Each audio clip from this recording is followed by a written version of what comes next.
The Taj Mahal, symbol of India, architectural jewel, monument to a grand passion.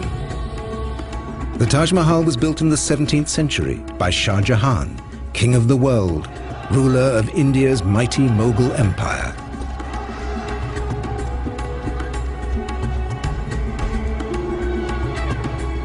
This great warrior king gave the world an architectural masterpiece of a kind it had never seen before. This is how it came to be made.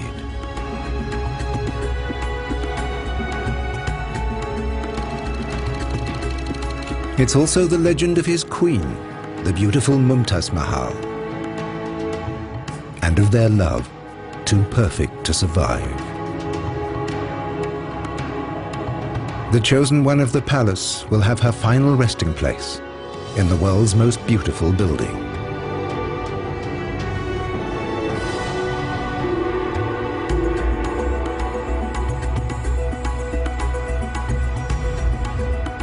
But the magnificent chambers of the Taj Mahal hide a secret.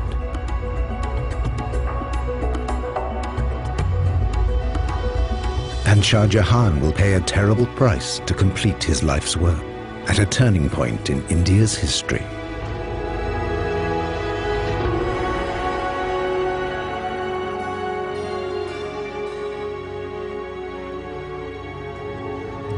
Today, the Taj Mahal is one of the world's greatest tourist attractions. Every year, more than 3 million people come to see humanity's loveliest building with their own eyes. But for the Indian nation, the Taj Mahal is much more than an architectural masterpiece. This is one of the monuments that makes India what it is, that gives the people their identity. It makes them proud. This building is a symbol for the whole nation. The Taj Mahal was built in one of the most glorious periods of Indian history. The time of the Mughals, with their mighty empire and fabulous riches. Its creator, a man who dedicated his life to a dream, great Mughal Shah Jahan.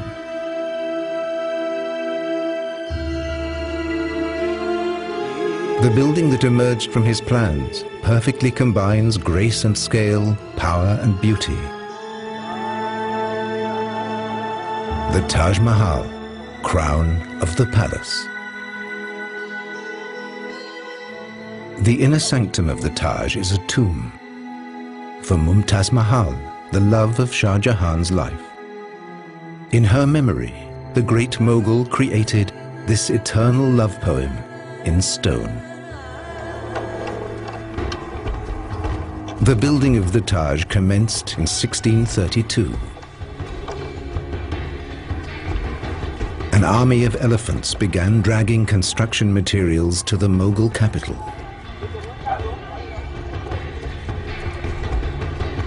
This would be the biggest building project of the age.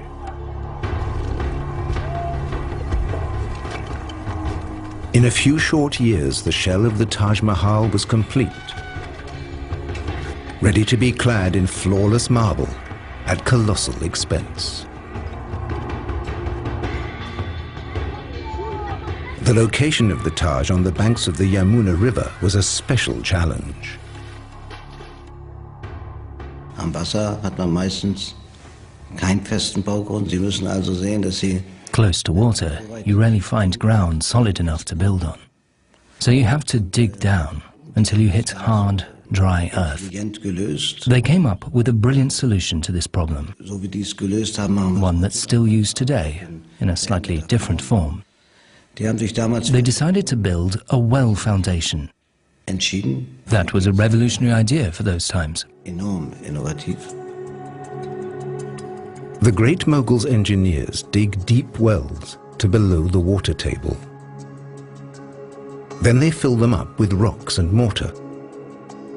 On this base, the master builders erect stone columns, linked together by massive arches.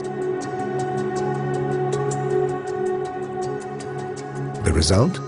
A solid mountain of stone to support the foundation slab of the building. protecting the Taj from the currents of the Yamuna River forever. The Taj Mahal must always stand as a testament to the eternal power of love. It will be the legacy of Shah Jahan. Shah Jahan was the favorite son of the emperor, the Great Mughal, raised in a world of wealth and splendor. In the year 1607, he's granted a rare honor. On his lunar birthday, he's weighed in gold and precious stones. That doesn't mean he's been chosen to become the new Great Mughal. But there are high hopes for this young prince. And great dangers too. His own brothers are his deadliest rivals. The firstborn prince does not always become king. All the ruler's sons will fight to claim the throne, even to the death. The adulation of the crowds means nothing.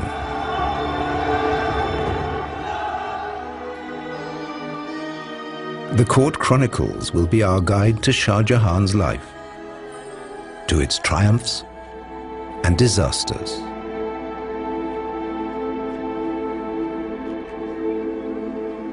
The prince is given a child bride, an arranged marriage for political reasons. It could have been an empty contract. But this love will last for eternity.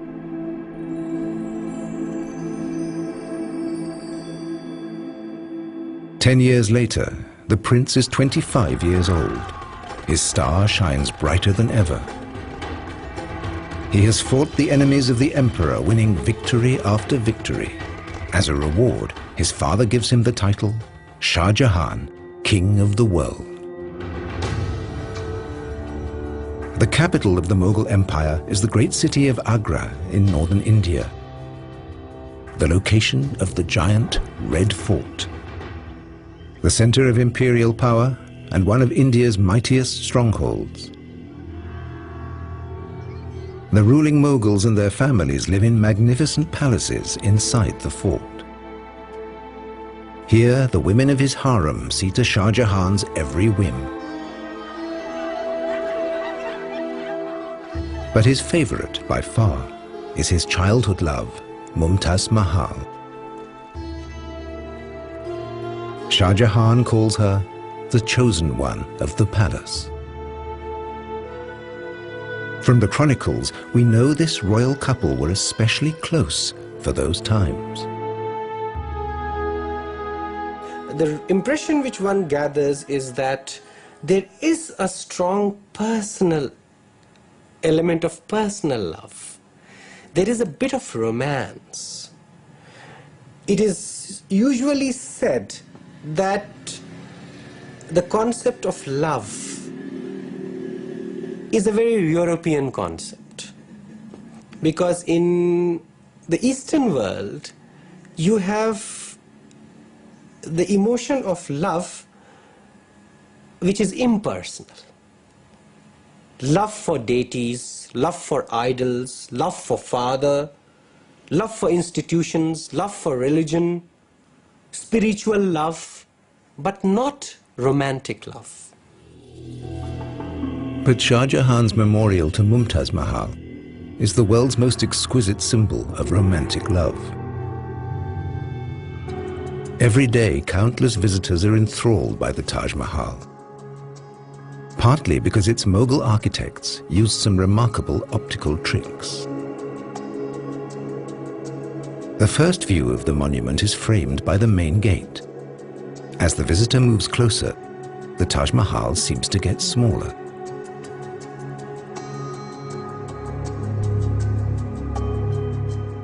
It seems to grow bigger as you walk away.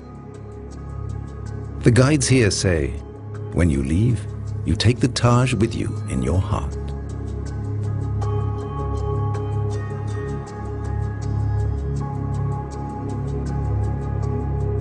An optical trick went into the building of the minarets too. They lean slightly outwards. If they were truly vertical, they would seem to be leaning inwards. By leaning away from each other, they look perfectly upright. And that brings another advantage. In an earthquake, the minarets would collapse outwards, sparing the Taj and its mighty dome.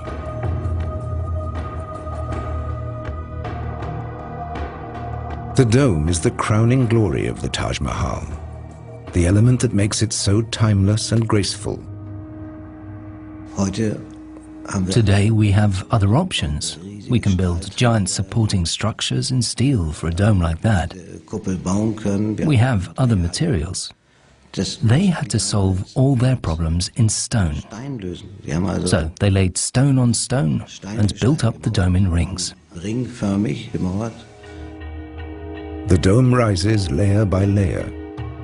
The mortar between the stones gives it stability. The result is self-supporting, with no reinforcing struts or columns.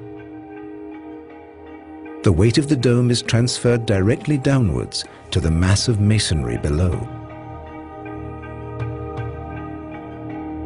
The dome is more than 40 meters high and 4 meters thick, yet it seems to float over the marble facade, a miracle of stress calculation still admired by engineers.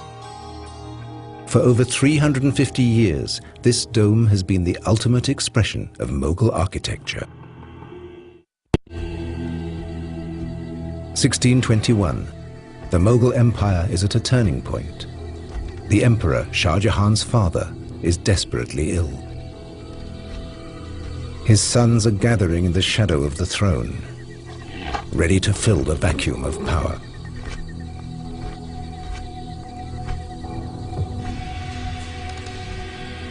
Shah Jahan knows that his moment has come.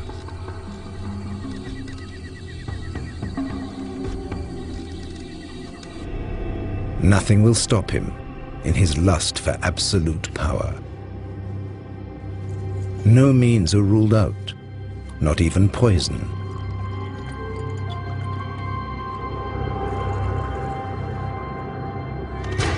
When the great Mughal finally dies, Shah Jahan has his rivals eliminated.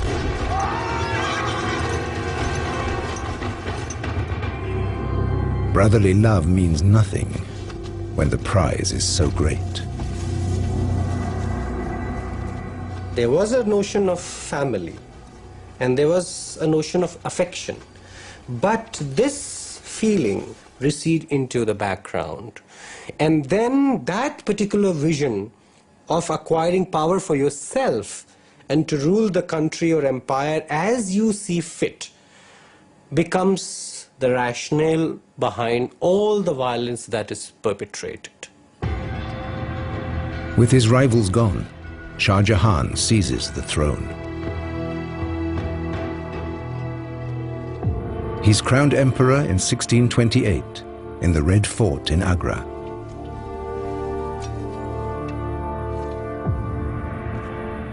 Shah Jahan soon proves himself a wise and moderate ruler. He guides the empire to even greater prosperity.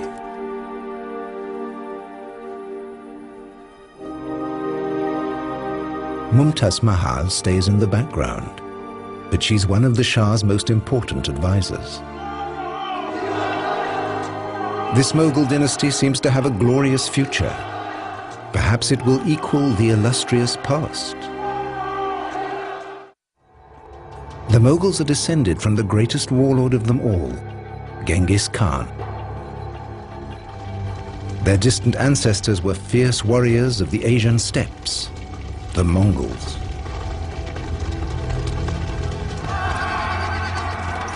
A mere 100 years before Shah Jahan's rise to power, the Mughals swept down from the north onto the plains of India.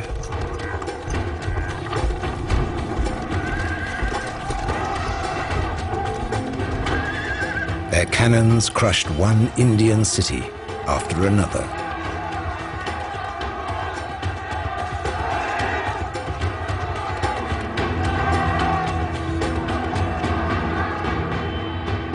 By the time of Shah Jahan, the Mughals control most of India.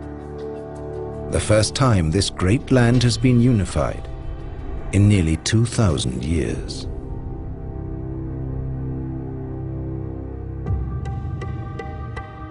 The Mughal rulers bring their faith with them, Islam.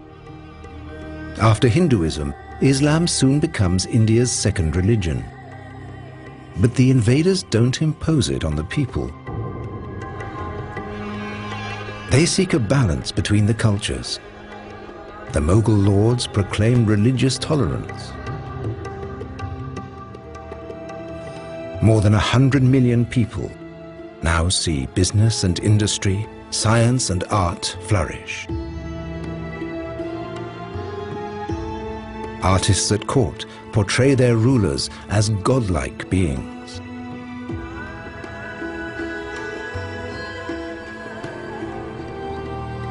There are no limits to the great Mughals' power. Shah Jahan holds sway over his subjects, over life and death. His word is law throughout the empire. This just ruler leads the country to prosperity and stability. The court chronicle records that Shah Jahan brings the people abundant joy and happiness. Under Shah Jahan, Mughal rule in India reaches its dazzling zenith. But now, his greatest legacy, the Taj Mahal, symbol of the Indian nation, is under threat. This has been a high-security zone since 2006. After bomb threats from terrorists and religious fundamentalists, it's guarded round the clock.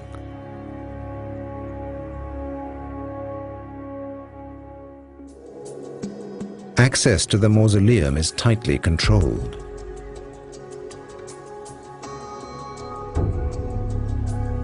Filming of the magnificent interior is forbidden. No one knows how long the Taj will need this kind of protection.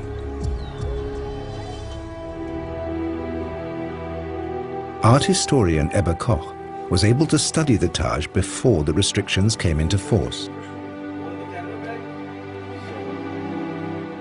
She is the international expert on the building and its history.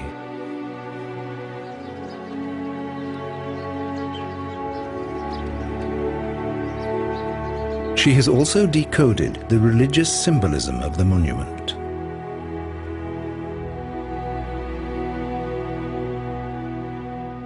The Taj Mahal is the Taj Mahal is the architectural embodiment of this life and of the next, according to Islamic belief. The ground plan shows this duality. The complex is split between the tomb garden with its mausoleum and a worldly side meant for bazaars and markets. What's interesting is that the worldly side is the mirror image of the mausoleum side. The connecting square with the great main gate marks the transition to the tomb garden and opens up the view to the mausoleum.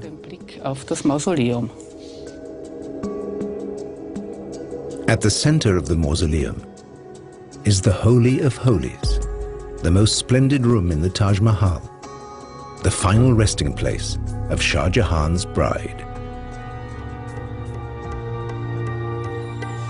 Mumtaz Mahal, the chosen one of the palace, leads a luxurious life in the women's apartments of the Red Fort.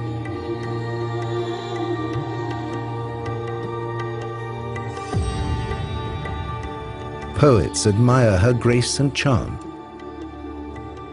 Even the moon, they say, hides from her beauty in shame.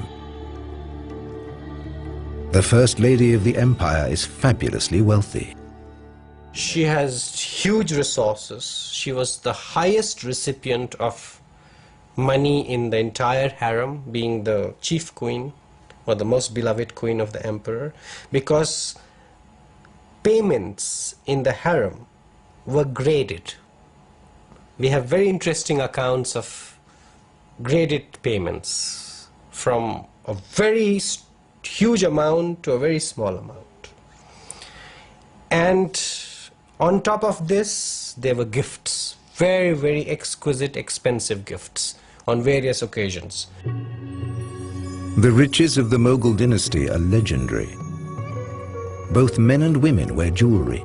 For the men, it's a sign of nobility. And they give precious jewels to their favorites in the harem.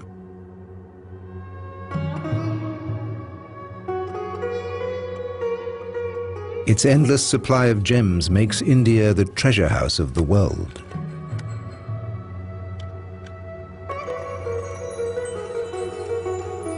In the Mughal Empire, the Indian art of jewelry reaches its peak. Precious stones decorate statues, furniture, weapons, and fabrics. Even today, works by Mughal craftsmen command the highest prices.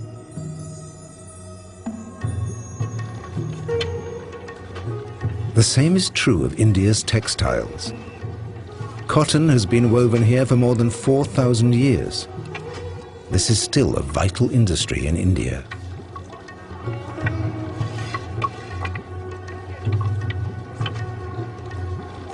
Under the Mughals, India became the world's leading exporter of precious fabrics.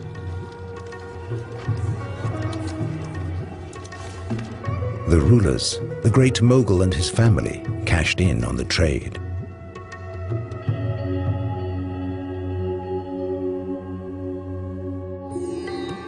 Shah Jahan has a special duty to his dynasty: to produce heirs. His wives in the harem bear him children.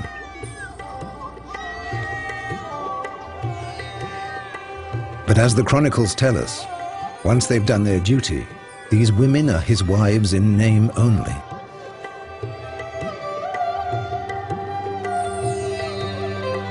Shah Jahan's harem may once have been a love nest. Soon it comes to resemble a nursery. The harem is not an informal, entirely informal space. It's a space with a certain protocol. It is a space with a certain hierarchy. It is a space with a whole set of rules and regulations. With the empire at peace, there's plenty of leisure time to fill. The Mughals' enjoyment of alcohol and opium is legendary.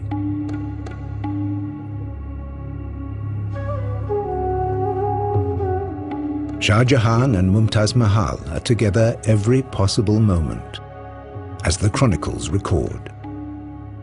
The mutual affection and harmony between the two had reached a degree never seen between a husband and a wife among the classes of rulers or among the other people. The Imperial Chronicle describes their life at court. The intimacy, deep affection, attention and favor which His Majesty had for the chosen one of the palace exceeded by 1,000 times what he felt for any other.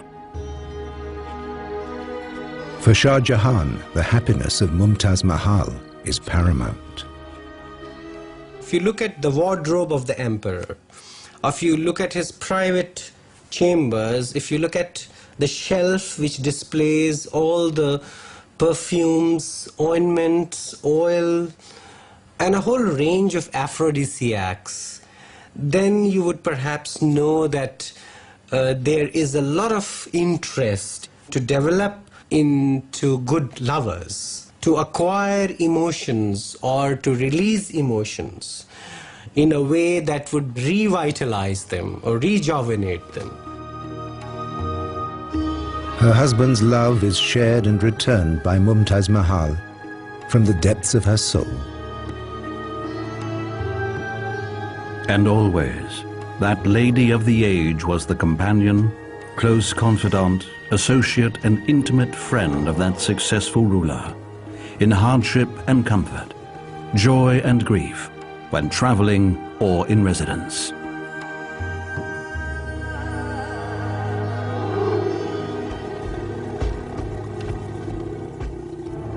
Fortune smiles on the king of the world, but not for long.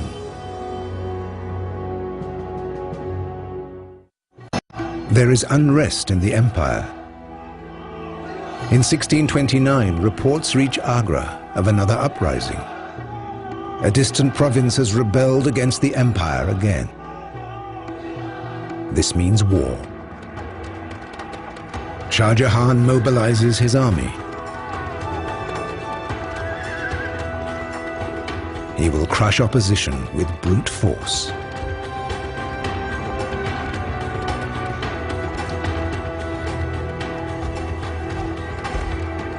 Day after day, week after week, the Mughal army blazes a trail across the Indian plains. Nearly 2 years of forced marches follow for Shah Jahan's soldiers. But nothing will tear Mumtaz Mahal from her husband's side.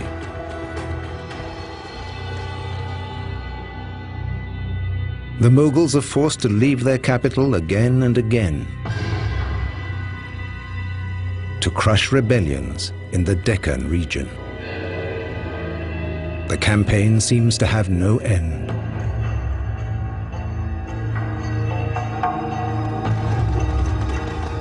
The great Mughal still puts his faith in his cannons, the latest superweapons imported from the Turkish Empire. His soldiers haul them over mountains and across the roughest terrain, shattering city walls, wiping out the rebels.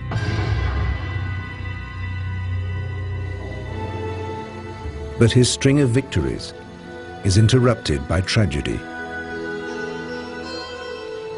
In the midst of the campaign, Mumtaz Mahal falls pregnant with the emperor's child. But there are complications at the birth. For once the king is powerless. As his bride weakens, the great Mughal can do nothing but pray. The court chronicle recorded the sad events. On the 17th of June 1631, the unfortunate demise of Her Majesty the Queen took place shortly after her confinement and made the whole world a house of mourning. Mumtaz Mahal dies after the birth of her 14th child. Shah Jahan's world has come to an end. They say the emperor fasted for 8 days, locked in his chambers. For 2 years he heard no music, wore no jewelry or perfume.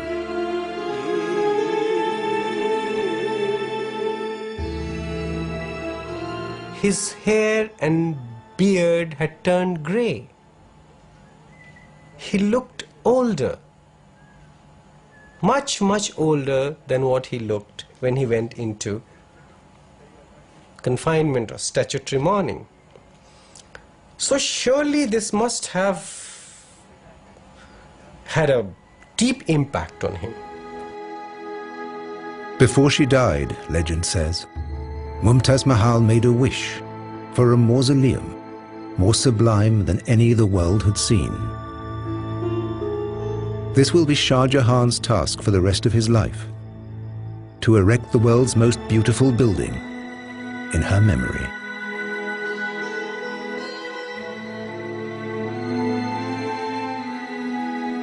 The Taj Mahal stands in a long tradition of fabulous memorials in India. Shah Jahan's predecessors had constructed many gorgeous mausoleums.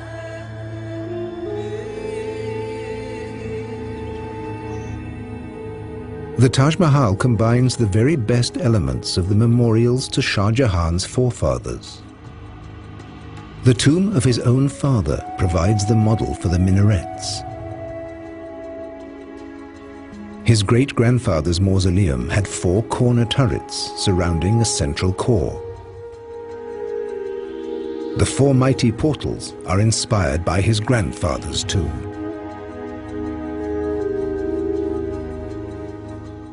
And Shah Jahan took the form of the Great Dome from the memorial to a famous ancestor. Different models, united in perfect harmony. No other mausoleum may come close to the Taj Mahal in scale, beauty, and grace. This monument must be nothing less than a paradise here on earth.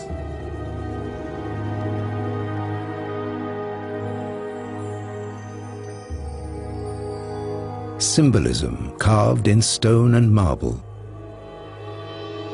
A heavenly memorial to the Queen of the world. Or as a poet described it, a teardrop on the cheek of time.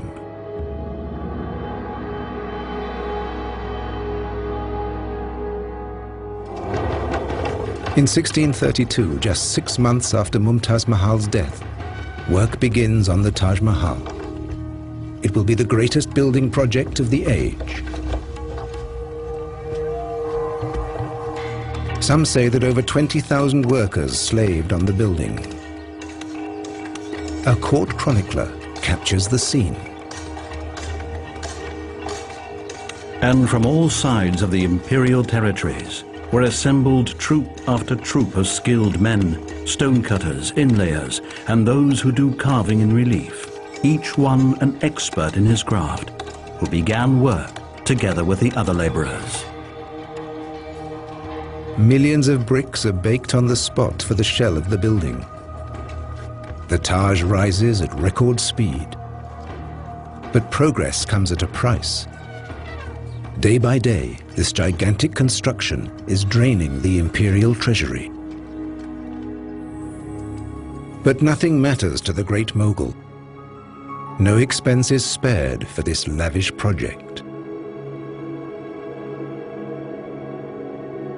Nothing must hold up the building work.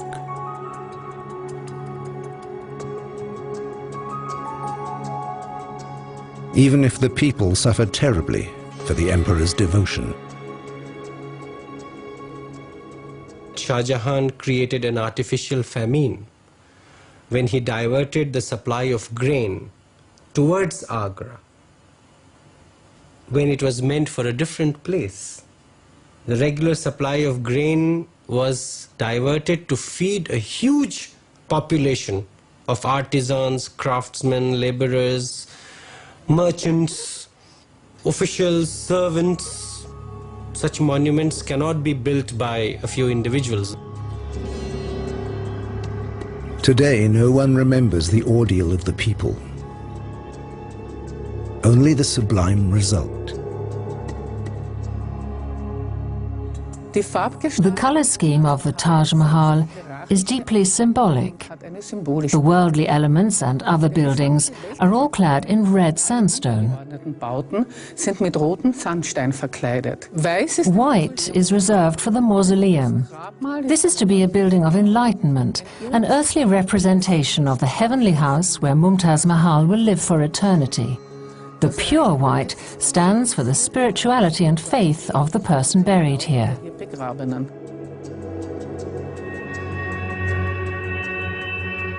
The white marble for the Taj Mahal comes from quarries at Makrana in Rajasthan, still in use today.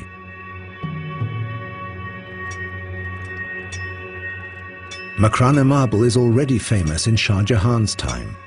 Hard, yet easy to work. It's prized for its fine detail and high polish. The great mogul has reserved Makrana marble for imperial buildings.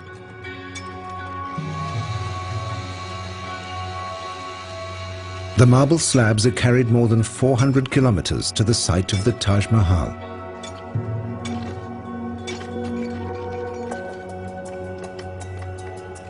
Construction consumes colossal amounts of this fabulous stone. With the skeleton of the building complete, the bricks disappear forever beneath the pure white facade. It's this smooth, glowing stone that gives the Taj Mahal its unique impact.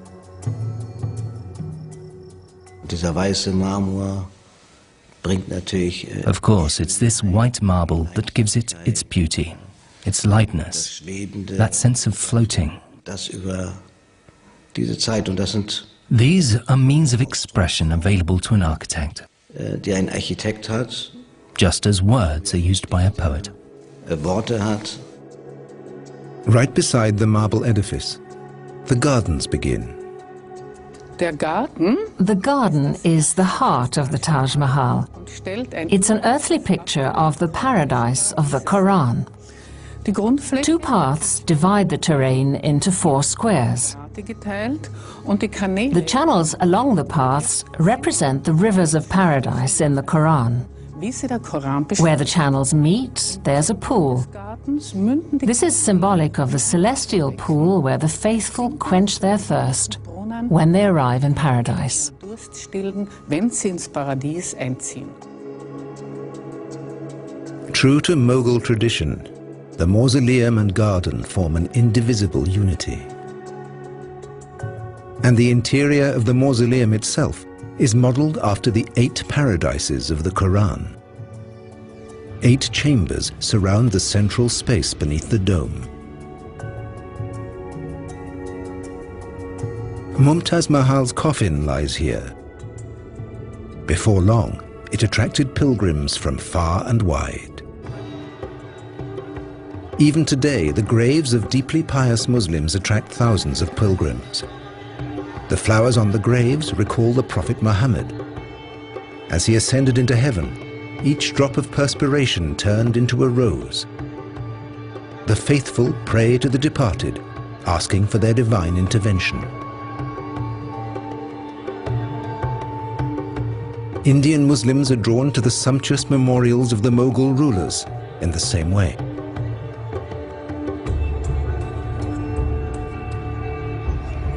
Orthodox Islam has no time for the worship of saints, but here in India, it's widely seen.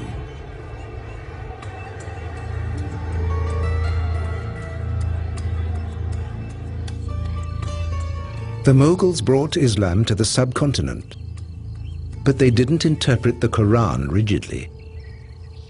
For a long time in India, Islam was linked to policies of tolerance and openness.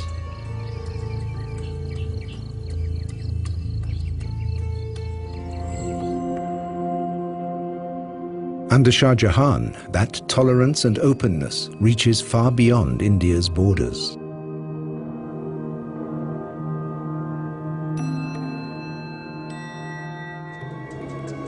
The Great Mughal decrees that visitors from the outside world will be made welcome in his empire. He knows there is much to gain from the exchange. So, travelers from east and west are regularly seen at Shah Jahan's court.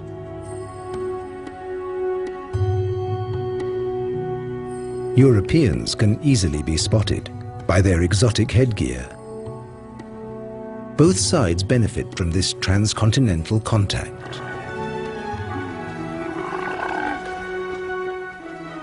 The Europeans are drawn by the precious fabrics, spices, and gemstones.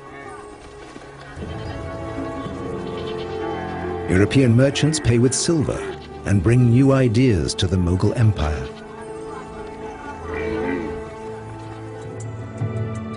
The Taj Mahal itself demonstrates the links between India and Europe.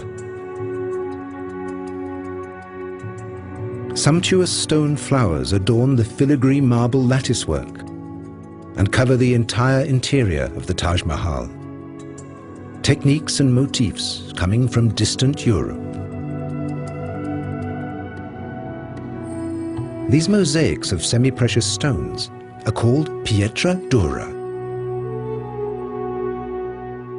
In Petra Dura, for instance, one doesn't know whether Petra Dura came directly from Europe or came via some intermediary zone, but nevertheless, it was something which really tickled the imagination of Shah Jahan.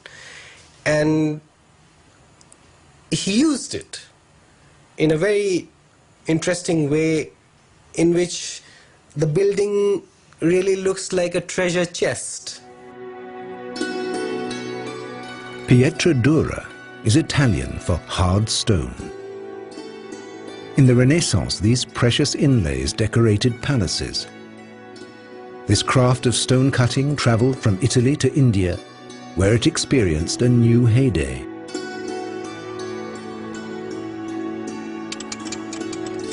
In the Pietra Dura workshops of India, the techniques haven't changed in hundreds of years. Many families have been doing this for 17 or 18 generations. These are the direct descendants of the craftsmen who worked on the Taj Mahal.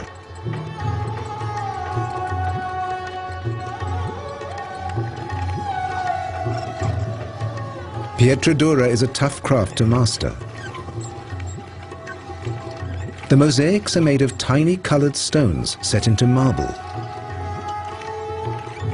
A craftsman cuts hundreds of stones for a single mosaic, each shaped and positioned with perfect precision. He needs just as much skill to carve the flower shapes into the marble, creating the setting for the precious stones. After the final delicate corrections, a special glue sets the stones in their recesses.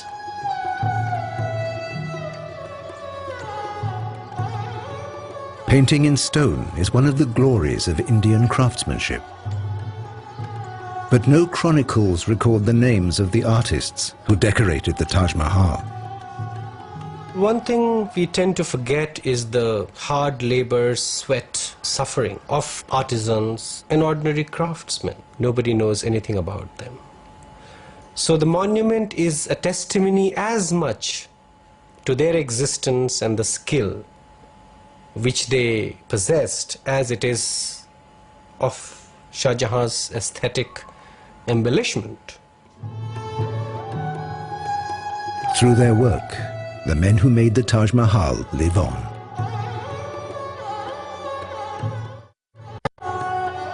(1643).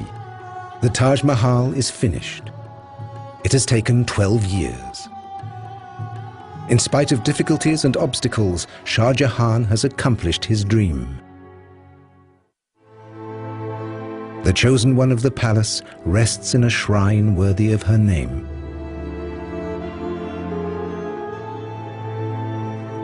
A building more sublime than any conceived or carved by human hand. On the anniversaries of her death, Shah Jahan visits Mumtaz Mahal's tomb. The king of the world travels the Yamuna River to the shrine of the Taj Mahal to remember his great love.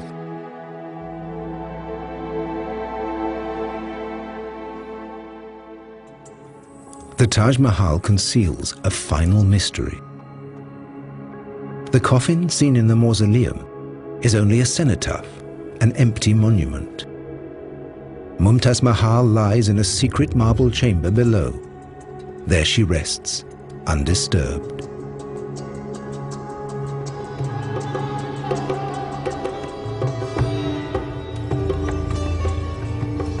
After finishing the Taj Mahal, Shah Jahan rules these lands for 20 more years. But his reign will see an inglorious end.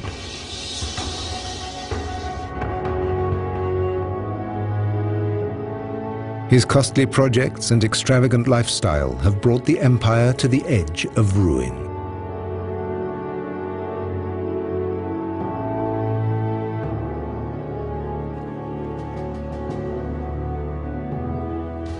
In 1658, the king of the world is toppled from the throne, deposed by his and Mumtaz's own son to save the empire from his extravagance.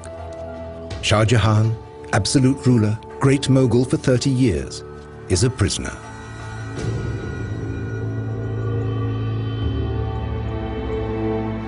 He's held captive in the Red Fort. He will never leave it again. In the evening, a servant reads him stories of the heroic deeds of his youth, epics of bravery and power, struggle and triumph. A long, long time ago.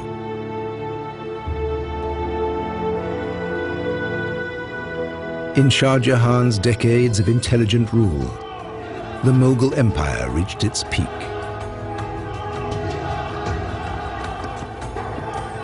No one succeeded in challenging his infinite power.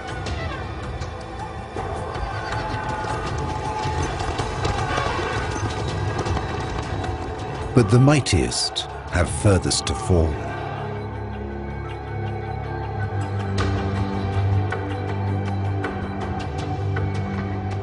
Just one comfort remains to Shah Jahan.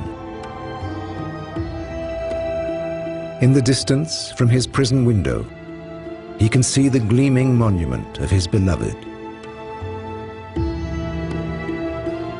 He cannot forget his passion for the chosen one of the palace. Their happiness was mortal. Their love was for eternity.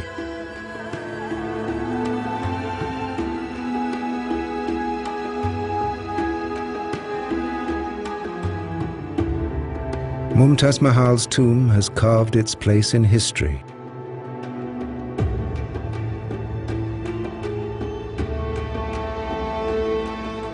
Shah Jahan will also find his last resting place here. In 1666, at the age of 74, Shah Jahan dies. His chronicle ends with the words, "The king of the world has died." The body was taken by river to the magnificent tomb of the late Queen Mumtaz Mahal. Shah Jahan is reunited with his chosen one of the palace. Their legacy will make them immortal. The most perfect building in the world.